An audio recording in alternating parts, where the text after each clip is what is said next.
क्या महागठबंधन को सही मायनों में पूरा वोट मिला?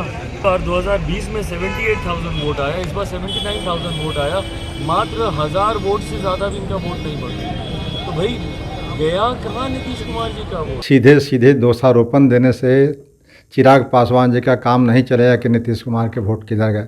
नीतीश कुमार के वोट महागठबंधन को गए।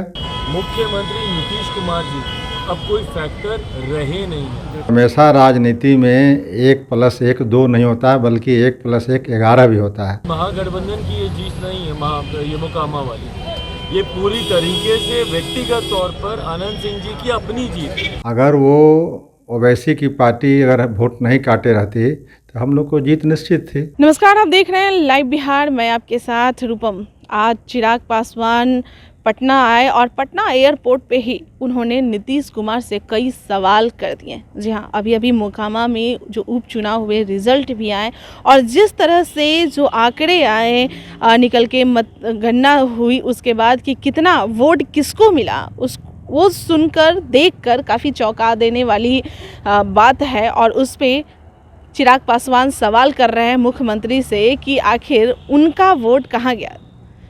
मैं आपको बताना चाहूँगी कि जब चिराग पासवान से मीडिया ने सवाल किए कि बीजेपी वाले कह रहे हैं कि अगर चिराग पासवान मोकामा और पहले जाते तो जाहिर सी बात है कुछ और होता, यानी कि जीत किसी और की होती, वोट जो है वो और भी ज़्यादा पड़ता। लेकिन चिराग पासवान के पीछे आने की वजह से यह थोड़ा सा दिक्कत हो गया। उस पर चिराग पासवान क्या कुछ कह रहे हैं वो आप सुनिए। मोकामा में एक बार फिर से राष्ट्रीय क्षेत्र में जीत हुई है और ऐसे में महागठबंधन के नेताओं को कहना है कि अगर चिराग पासवान ना होते तो कितना वोट भी भारतीय जनता पार्टी को देगी। ये तो पता नहीं कि भैया एनडीए को अगर हम होते तो इतना वोट आता नहीं आता, पर मुझे ये बताना कि क्या महागठबंधन को सही मायनों में पूरा वोट मिला?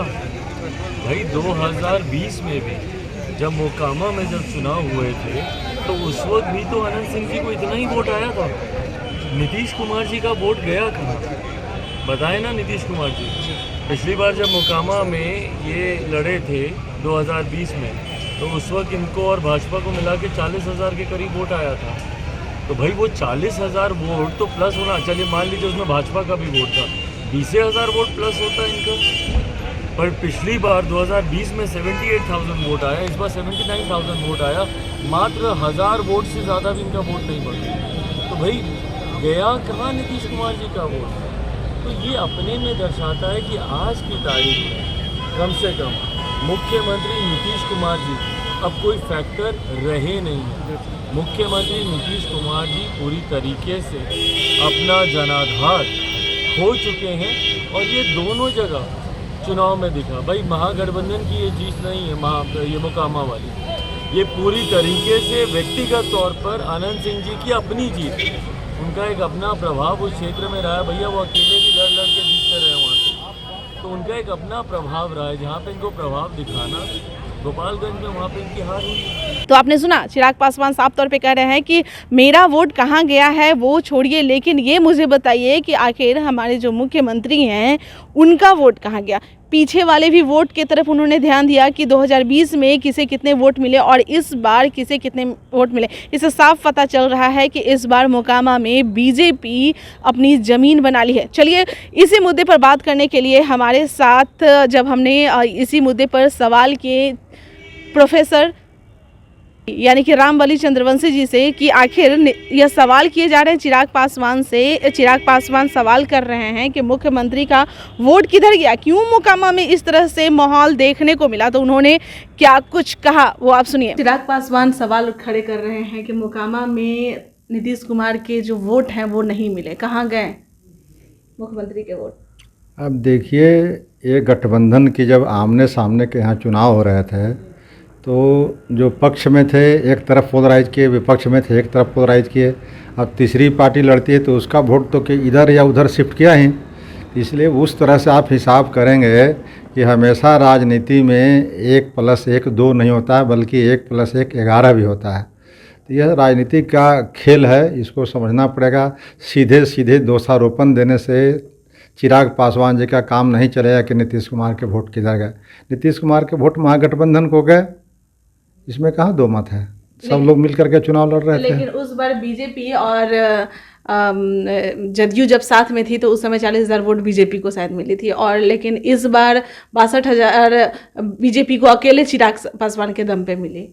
तो बीजेपी अब जितना विरोधियों का वोट था वो बीजेपी रिप्रेजेंट कर रही थी। महागठबंधन के विरोध में बीजेपी थी, तब महागठबंधन के कैंडिडेट को या पार्टी को जो पसंद नहीं कर रहे थे वोटर्स, वो सीधे बीजेपी में गए। अब बीजेपी के कैंडिडेट को जो पसंद नहीं कर रहा तो सीधे इधर गया। तो इस बार मार्जिन तो कम है ना, काफी हाँ, कम मार्जिन तो बहुत कम है, इसलिए तो कह रहे हैं कि मार्जिन तो कम हुआ। अगर वो ओवैसी की पार्टी अगर वोट नहीं काटे रहती तो हम लोग को जीत निश्चित थी। इसलिए पार्टियों पर खाली वोट नहीं मिलता है, वो मिलता है सिचुएशन पर। इस बार का सिचुएशन सिर्फ 2 दलों के अंदर था। हार और जीत की अगर कोई पार्टी थी तो यही थी, और बाकी कुछ पार्टियों ने वोट काटने का काम किया है। तो वोट कटवा पार्टी का जो होता है काम पहले भी होता रहा है, वही हुआ है। उधर से बीजेपी वाले कह रहे हैं कि चिराग पासवान अगर पहले पहुंचते तो हम लोग ज़्यादा ये से जीतते। जब ये सब उनका मलाल हो सकता है, लेकिन ऐसी बात नहीं है। चिराग पासवान पहले होते थे कुछ कर लेते, आगे पीछे हो गए तो कुछ नहीं कर पाए, ये सब बात नहीं है। मतदाता अंतिम क्षणों में ही निर्णय करते हैं।